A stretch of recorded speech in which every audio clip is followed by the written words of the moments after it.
नमस्कार साथियों, जिन राहुल गांधी को भारतीय जनता पार्टी पप्पू बोलती रही है, जिन राहुल गांधी की भारतीय जनता पार्टी और उसके समर्थक मजाक बनाते रहे हैं, उन राहुल गांधी ने आज की तारीख में भारतीय जनता पार्टी की हालत ख़राब कर रखी है। उन्हीं राहुल गांधी ने अमेरिका में जाकर भारतीय जनता पार्टी के जो नेता हैं, भारतीय जनता पार्टी के जो प्रधानमंत्री हैं नरेंद्र मोदी, उनकी एक तरह से बखिया उधेड़ी है। राहुल गांधी ने अमेरिका दौरे पर स्टैनफोर्ड यूनिवर्सिटी में जो संबोधन किया, उसमें जिस तरह से बोला कि सरकारी संस्थाओं को कमज़ोर किया जा रहा है, विपक्ष को टारगेट किया जा रहा है, एक विशेष धर्म के लोगों को परेशान किया जा रहा है, कुछ सुनने को तैयार नहीं है, कोई आंदोलन होता है उसे दबाने का कुछ चक्र रचा जाता है। जिस तरह से राहुल गांधी ने सैन फ्रांसिस्को जो शहर है अमेरिका में, वहाँ पर भारतीय मूल के लोगों से बात करते हुए बोला कि भारत में एक तबका ऐसा है कि वो अपने से ज़्यादा किसी को समझने को तैयार नहीं है।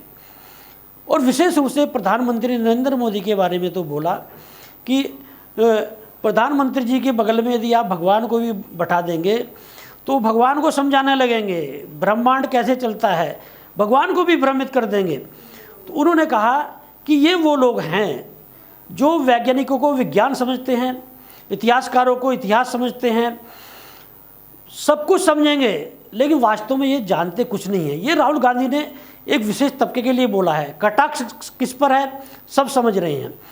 उसने कहा है कि ये लोग समझते इसलिए नहीं हैं क्योंकि ये ना कुछ समझना चाहते हैं ना कुछ सुनना चाहते हैं। यदि आप राहुल गांधी के संघर्ष की एक तरह से समीक्षा करें, चाहे वो भारत जोड़ो आंदोलन रहा हो, चाहे वो सदस्यता जाने के बाद में राहुल गांधी का रुख रहा हो, या कांग्रेस में राहुल गांधी का जो कार्य करने का तरीका है वह रहा हो।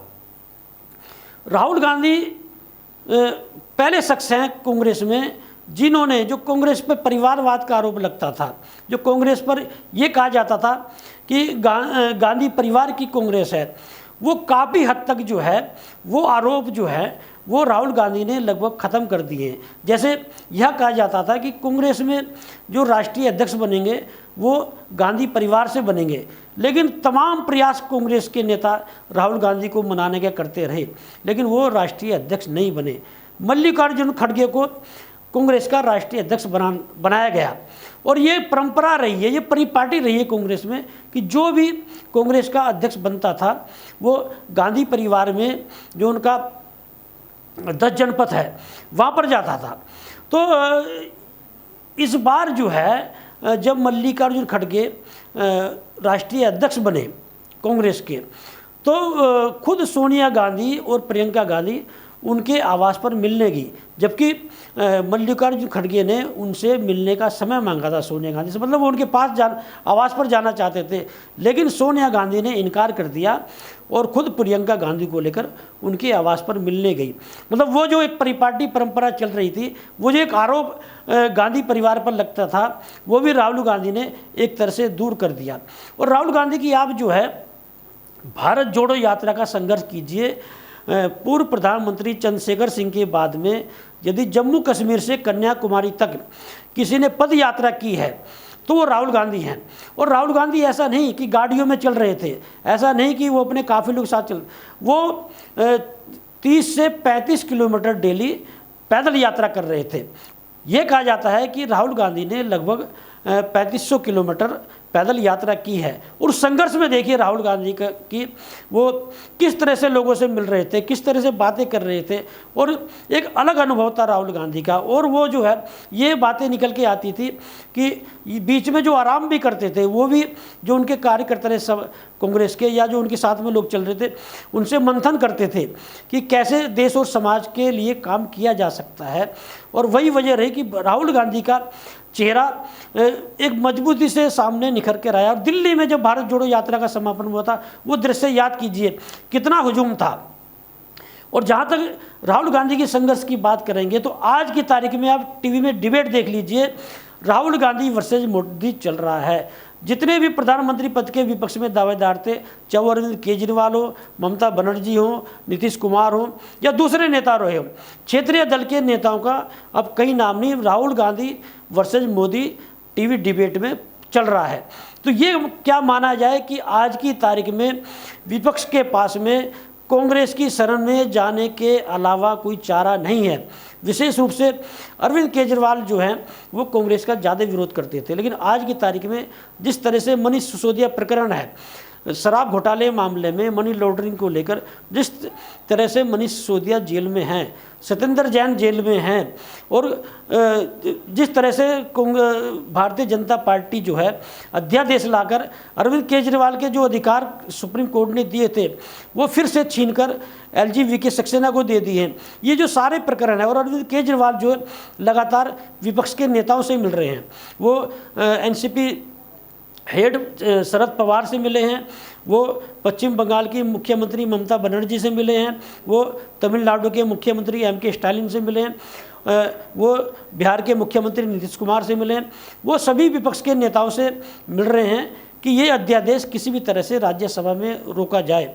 तो क्षेत्रीय दल जितने भी हैं, चाहे वो ममता बनर्जी हो, केजरीवाल हो, अखिलेश यादव हो, शरद पवार हो, M.K. स्टालिन हो, फारूक अब्दुल्ला हो, जितने भी क्षेत्रीय दल में विपक्ष के नेता हैं, अब उनके पास जो है कांग्रेस की शरण में जाने के अलावा कोई चारा नहीं है। उसका बड़ा कारण ये भी है कि राहुल गांधी जो है एक बड़ा चेहरा विपक्ष में बनकर उभरे हैं। और ये आप याद कीजिए, भारतीय जनता पार्टी में जब प्रधानमंत्री इस समय मौजूदा नरेंद्र मोदी हैं, उनके चेहरे पर चुनाव लड़ा गया तो ये कहा जा रहा था कि सबसे ज़्यादा विरोध नरेंद्र मोदी का उस समय हुआ। विपक्ष ने जितना विरोध नरेंद्र मोदी का उस समय किया वो उतने ही मजबूती से उभरे, और आज वही स्थिति राहुल गांधी के साथ में है। जितना विरोध भारतीय जनता पार्टी राहुल गांधी का कर रही है वो उतने ही मजबूती से निखर के आ रहे हैं। और याद कीजिए कि नरेंद्र मोदी भारतीय जनता पार्टी में वो चेहरा हैं कि उनके चेहरे पर चुनाव जीता जाता रहा है। आज वही स्थिति कांग्रेस में है। राहुल गांधी वो चेहरा है कांग्रेस में कि उनके चेहरे पर ही जो है वो चुनाव जीता जा सकता है। तो क्या ये कहा जाए कि भारतीय जनता पार्टी जिन राहुल गांधी को पप्पू बोलती थी, आज वही नरेंद्र मोदी के सामने ताल ठोक रहे हैं। तो क्या ये कहा जाए कि पप्पू वर्सेज मोदी ये चुनाव होने वाला है? तो क्या ये कहा जाए कि राहुल गांधी जो आने वाला समय है लोकसभा चुनाव का, राहुल गांधी नरेंद्र मोदी के जो प्रधानमंत्री पद के दावेदार भारतीय जनता पार्टी के रहेंगे, उन्हें कड़ी टक्कर देंगे? क्या ये कहा जाए कि अब ये कहा जाने लगा है, जो इस समय पहलवानों का आंदोलन चल रहा है, जो खाप पंचायत जो एकजुट हुई है कुरुक्षेत्र में, जो आज पंचायत होने वाली है, और कल जो मुजफ्फरनगर में खाप पंचायत हुई है, और एक लामबंदी हो रही है जो महिलाओं ने, ब्रजभूषण शरण सिंह जो भारतीय जनता पार्टी के सांसद हैं, वो कुश्ती फेडरेशन के निवर्तमान अध्यक्ष हैं, उन पर यौन शोषण का आरोप लगा। एक देश में बड़ा माहौल बन रहा है। तो इन सब बातों को लेकर यदि क्या देखा जाए कि राहुल गांधी के नेतृत्व में क्या विपक्ष भारतीय जनता पार्टी को हराने की स्थिति में हो गया है? क्या आने वाला समय जो है राहुल गांधी के नेतृत्व में जो विपक्ष एकजुट हो रहा है, जैसे ये कहा जा रहा है कि जल्दी ही जो है विपक्ष की एक बड़ी मीटिंग होने वाली है, और ये अब बातें सामने निकल के आने लगी है कि भारतीय जनता पार्टी के सामने विपक्ष एक अपना प्रत्याशी उतारेगा। यदि कांग्रेस की अगुवाई में विपक्ष एकजुट होता है और भारतीय जनता पार्टी के सामने हर लोकसभा सीट पर एक प्रत्याशी उतारता है, तो भारतीय जनता पार्टी के लिए बड़ा खतरा पैदा हो जाएगा। और ये भी कहा जा सकता है कि जिस विपक्ष को कमज़ोर माना जा रहा है, जिस विपक्ष को ये कहा जा रहा है कि चुनाव जीतने की स्थिति में नहीं है, नरेंद्र मोदी को हराने की स्थिति में नहीं, कि यही विपक्ष राहुल गांधी की अगुवाई में उलटफेर भी कर सकता है। लेटेस्ट खबरों के लिए सब्सक्राइब करें हमारा YouTube चैनल या फिर लॉग ऑन करें www.delhidarpantv.com। खबरों की कवरेज और विज्ञापनों के लिए संपर्क करें इस नंबर पर।